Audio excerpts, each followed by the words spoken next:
Childish Gambino is the moniker of California Renaissance man Donald Glover. I've always found Glover impressive. He has a storied career in acting, comedy, and music, while still maintaining heightened popularity in each and every one of these fields. This is incredibly stand out to me, especially when so few can find success in any one of those fields, let alone all three. That being said, I wouldn't call myself a fan of Glover, especially referring to his music. Before 3:15:20, I hadn't listened to any of his full-length projects. I have, however, been impressed with most of his popular singles, so I was interested enough to visit 3:15:20. That said, I didn't have many expectations for this album. I knew how diverse Gambino's work had been up to this point, as he delved headfirst into wildly different projects, from hard-hitting hip-hop to psychedelic R&B. I felt it would be fruitless to guess what this album would sound like, so I decided instead to go in with as open a mind as I possibly could have, and not expect much in regards to genre or sound. I've listened to the album 3 times now, and here are my thoughts. To me, the concept is the most interesting part of this album. There's a lot of existentialism present in the lyrics, with subtle political and social commentary, with themes ranging from the dangers of over-reliance on technology and over-conformity to societal standards, to the threat of different apocalyptic events such as the climate change crisis. This was reminiscent of singles like This Is America or Feels Like Summer, the latter of which is on this album. 3:15:20 also talks about the struggles of love in modern society, like discussed on his most popular single, Redbone. These ideas are all told in Glover's unique writing style, and creates a lot of food for thought, I think. But sadly, none of that matters all that much to me when I can't engage with the album because of how poorly I feel about its sound. The intro track, 0.00, already made me nervous from the get-go. As in, this is one of the least enjoyable songs I've heard all year. The background comprises of this overly subtle drone track, and anything interesting those synths could have done is overshadowed by this annoying repetition of the phrase "we are," filtered in an overly processed and robotic and echoey mess. There's next to no substance to dig into here, and any connections to a greater concept are loose at best. Luckily for me, though, concepts are more properly explored by the next tracks. This is true for the next song on the album, Algorithm, which stands out to me as one of the better tracks on the album. It adopts a similar style to Hey Ya by Outkast, as in, it uses rhythmic dance beats to serve as a metaphorical distraction for the true, darker message. Algorithm's lyrically interesting to me, setting off the concept of the dangers of technology and a lust for transhumanism. However, this track also sets forth a poor method that most of the following tracks struggle with as well. First is Glover's vocals, which rarely impress me across the album. The first half of this project especially suffers from really strange and robotic vocal processing. It's possible that this was an attempt at musical commentary on those themes of transhumanism, but that doesn't save it from sounding ugly to me. The track Time features vocals with this gritty filter applied over Glover's voice, which remove a lot of the pleasant tones a normal singing track could have. This is compounded in Glover's second verse, which turns the filter up to 11. And if you've heard the album, you can probably guess how I feel about the track 32:22, which is drenched with this disgusting, staticky vocoder and obnoxious autotune. It sounds like if Kanye just started constantly shouting during the Runaway outro. The song 39:28 is comprised primarily of Glover singing as well, but I actually ended up enjoying that one because a lot of the effects which I don't enjoy on this album were toned down a lot. And then we get to the mixing. I really don't like how a lot of the mixing and mastering was handled on this project. Time is one of the worst offenders for this issue, as the high gain on the kicks and claps rise above the vocal track, distracting from and compromising the quality of vocals from both Glover and Ariana Grande, both of whom are artists I usually enjoy the singing voices of.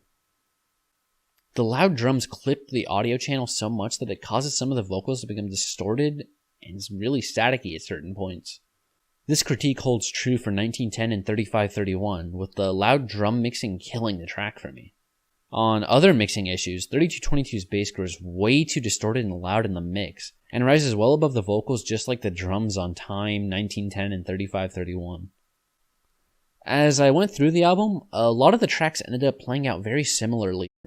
I would start out interested in how the sound diversified from the previous track, but too many of them would keep up the same beats and instrumentals for way too long. 0.00, time, 12:38, 19:10 before the outro, the first half of 24:19, 35:31, 47:48. All of these feature relatively uninteresting and overly repetitive production, which makes the album become such a drag. With half of the tracks on the album stretching past the 5-minute mark, it kills any replayability this album could have had for me. On my third listen, I had to keep pausing throughout just to recollect and make it through the album. Now, roughly halfway into tracks like 12:38, 24:19, and 35:31, you'll have unique bridges, which are great at challenging the problem I just presented, but too often do they simply return to the same instrumentals from before the bridge, and these beat changes happen all too quickly. 35:31 does actually feature a beat change into a darker trap beat, which is definitely a boon in the production's favor, but once again, strange mixing on the bass and the reverb on Glover's voice honestly leave me with a headache at the end of the track. And what tracks like 32:22 do to add in a lot of different sounds is vastly overshadowed by the low quality of the sounds. The unpleasant distorted bass, which carries a repetitive melody throughout, the ridiculous vocal effects, and strange vocal interjections which feel just thrown in randomly. The vocal processing on this track ruins any lyrical value that could possibly redeem it for me. The outros to a lot of these tracks attempt to flex some experimental production, and while they may flow well into the preceding tracks, they end up becoming an aimless cacophony with nothing really exciting to them. My favorite of them all was the one on 12:38, but the way it ends with the chipmunk vocals is just grating. 1910 and 24:19's outros drag on for a long time with some experimental ambiance which doesn't develop enough to make me enjoy them. Instead, these outros just end up being boring connections between songs. Now, I've yet to mention tracks 42:26 and 53:49, as I believe these are the most solid tracks on here. 42:26 is actually just the 2018 single Feels Like Summer with an alternate intro, and while I enjoy it a lot with its catchy rhythms and thoughtful lyricism, I can't help but feel that it sticks out like a sore thumb in this track list due to its pristine mixing. This isn't a knock against the track itself, obviously, but I can't shake the idea that it definitely doesn't feel like it was produced in the same time period as the rest of these tracks. Nor can I shake that it received way more care than any other track on this album. And 53:49, while not perfect, features by far the best vocal performance on the album.